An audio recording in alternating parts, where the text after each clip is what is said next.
Alors, un homme de 50 ans opéré en urgence il y a 4 jours pour tumeur du sigmoïde en occlusion, et à l'intervention, le côlon a été très dilaté avec une tumeur du sigmoïde très sténosante.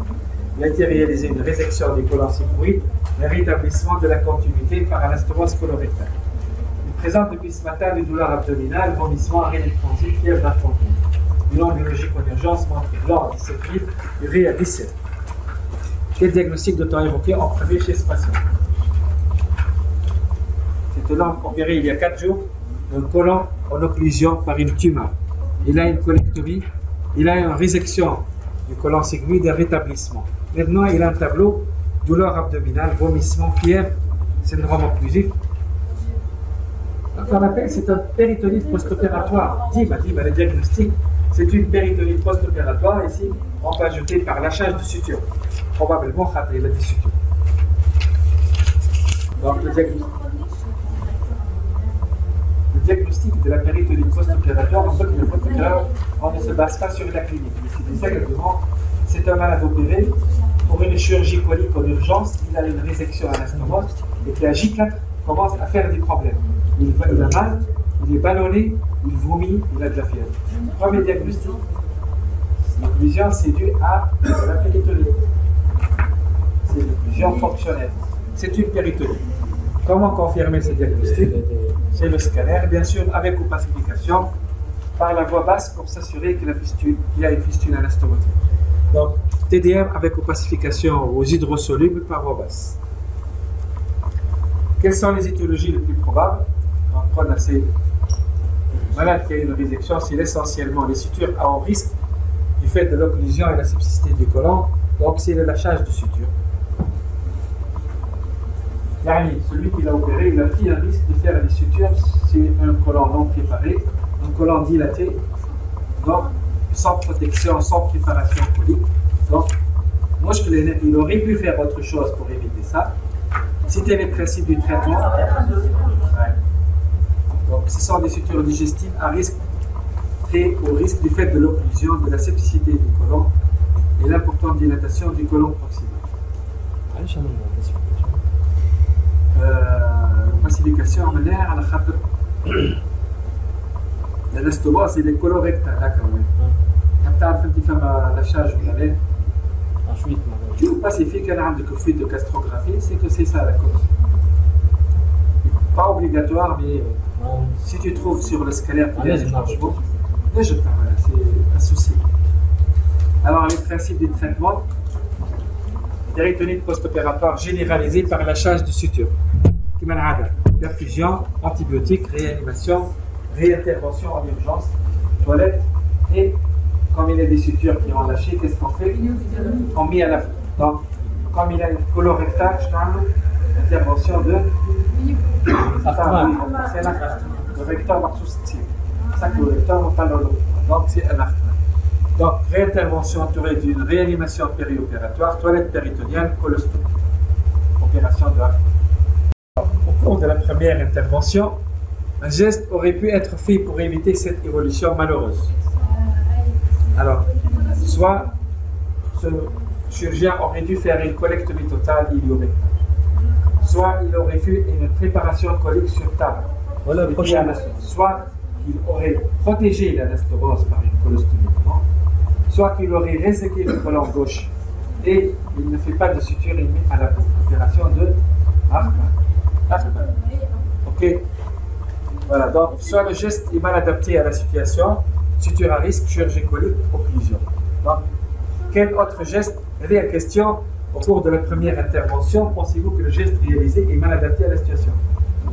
Il est mal adapté à l'âge parce que c'est un malade qui est opéré en urgence pour un côlon très dilaté, plein de matière, et on fait le rétablissement. C'est pour ça qu'il a lâché, hein, pour les causes. C'est que le geste réalisé est mal adapté, ça peut suture à risque, la chirurgie colique en urgence et en occlusion. Donc, il y a donc des causes, le malade évolue vers le lâchage des sutures et la péritonite. Alors, comment on aurait peut-être pu éviter ça? Donc, au lieu de rétablir, on a une colectomie totale, ou on a une colectomie au rétablissement avec préparation colique. Alors, quel autre geste chirurgical? aurait permis d'éviter. Alors, soit une colostomie de protection en amont, soit le harpa, soit une colectomie totale. Donc, les trois possibilités. Donc, une colectomie totale, il n'a pas de problème. Soit il a réséqué mais il ne rétablit pas, c'est aussi mieux. Il rétablit dans 3 mois. Soit il protège la suture par une colostomie en amont. Ça permet. Anastomose iliorectale. AIR. Anastomose iliorectale. Alors, 59 ans sans antécédent, admis en urgence le 29 juin 2012 pour douleur abdominale depuis 6 jours. 37,2, douleur abdominale diffuse sans défense, distension abdominale, tension 10,6 ou à 120. Alors, globule blanc 7900, CRTF 390, RD 970. Scanner et branchement intrapéritonéal de grande abondance, pas de plomb péritoine, vésicule biliaire à des parois épaisses et quasi. Quel est votre diagnostic justifié? Péritonite biliaire. C'est une péritonite biliaire. Alors, vous justifiez. Pourquoi il a une péritonite? Il n'a pas de fièvre. Délocalisé. Voilà, la péritonite biliaire peut donner. Il y a un épanchement de grande abondance, pas de plomb péritoine. Donc, c'est une péritonite avancée asthénique. Ça évolue depuis plusieurs jours. Absence de fièvre, altération d'état général. Et l'absence de défense, il y a deux sont des signes d'une péritonite avancée biliaire asthénique non diagnostiquée. وأصعب واحدة تضيع هي البيريتونيت biliaire. الديagnostic نتاعها صعيب. Parfois, إذا كان ne passe pas le chirurgien, il tarde à côté. D'ailleurs, on discutait avec un radiologue de Libération. Le chirurgien est passé à côté d'une péritonite biliaire. Péritonite grave, hein? كيما هذه asthénique, خاطر إذا كان ما تفرقش بها, ça s'altère très vite. Il a fallu هو طلب عملنا un scanner et il a dit voilà la vésicule مخلوقة une péritonite asthénique. Donc la cause la plus probable c'est une cause biliaire, c'est la péritonite biliaire. Les éléments en faveur vont à l'absence de plomb péritoine, la vésicule à paroi épaissie et lithiasique. Donc c'est en faveur de votre conduite. Alors c'est une péritonite avancée, donc il faut réanimer le malade et il faut l'opérer. Bien sûr.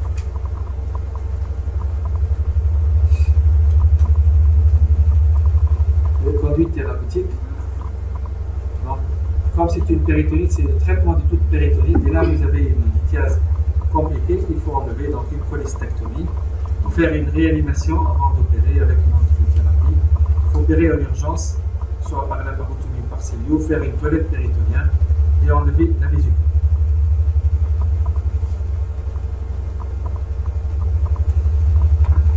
Ces malades, ces malades, il nous a induit un peu en erreur. Il faut y penser. Péritonite biliaire, diagnostic intéressant. Il faut y penser. Okay. C'est généralement une péritonite qui va commencer par une douleur dans le ventre. Le malade ne fait pas attention. La vésicule se perfore, il fait une péritonite généralisée. Elle ne donne pas de fièvre, c'est ça l'élément. C'est que généralement, les péritonites biliaires, il n'y a pas de fièvre. Ça donne une douleur abdominale sans fièvre. Oui, c'est une cholestite. C'est une péritonite biliaire parce qu'il y a une cholestite. Alors, les appendicites. Quelles sont les formes d'appendicite qui ne doivent pas être opérées en urgence si vous êtes sur le diagnostic? Oui. Oui, c'est une cholestite. Mais là où il y avait de la fièvre, mais pas ce malade derrière, il avait des signes de gravité. L'absence de fièvre, regarde, l'absence de fièvre à 37,2, il a des signes de choc 10,6 et 120. Ok. Deuxièmement, il a des CRP à 390. Il a une insuffisance rénale. Donc c'est une péritonite asthénique. Et ça évolue donc depuis 6 jours. Donc une semaine. Une péritonite qui évolue depuis une semaine. C'est pour ça qu'on dit que c'est une péritonite asthénique. Pas de fièvre, altération d'état général, il n'y a pas de signes péritoniaux, il y a une distension. L'appendicite aiguë. Quelle est l'appendicite? La forme qui ne doit pas être opérée en urgence. Plastron. C'est le plastron. Parmi les localisations appendiculaires, quelle est celle qui entraîne un tableau d'occlusion fébrile? Les océliaques. Les complications post-opératoires précoces après appendicectomie sont précoces. Précoces. Occlusion sur bride. Point d'interrogation. Péritonite post-op. Abcès de Douglas. Démonstration. Abcès de paroi. Donc, roulis précoce, c'est les adhérences. On peut avoir une occlusion à J4. Précoce, quand on parle de précoce, c'est dans les 30 jours suivant l'intervention. Okay. Les péritonites post-opératoires chenaux, ce sont des péritonites qui surviennent dans les suites de l'intervention entre J1 et J30. Ok. Péritonites post-opératoires. Les occlusions post-opératoires précoces, ce sont des occlusions qui surviennent dans les suites d'une laparotomie ou d'une célioscopie sur l'abdomen, qui sont dans les suites immédiates dans les premiers jours ou la première semaine, deuxième semaine. Alors, les brides sont des constitutions plus tardives. Cependant, les occlusions post-opératoires sont généralement par adhérence. C'est des occlusions par adhérence. Voilà. Donc, sur bride, tableau d'appendicite pelvienne comporte douleur hypogastrique. Pelvienne, hein? Oui. Pelvienne. Oui. D'ailleurs, souvent, les pédiatres, on a les médecins généralistes, mais ils touchent bien. Sylvain, il a quand même touché bien, j'ai opéré Barcha malade des appendicites. Si tu n'y penses pas, tu ne trouves pas. Tous les signes urinaires m'ont jeté. Tu fais une CBU, il est positif. Et pourtant, c'est une appendicite pelvienne. Donc, on a quelques cas, une dizaine de cas, des enfants, j'ai pour eux.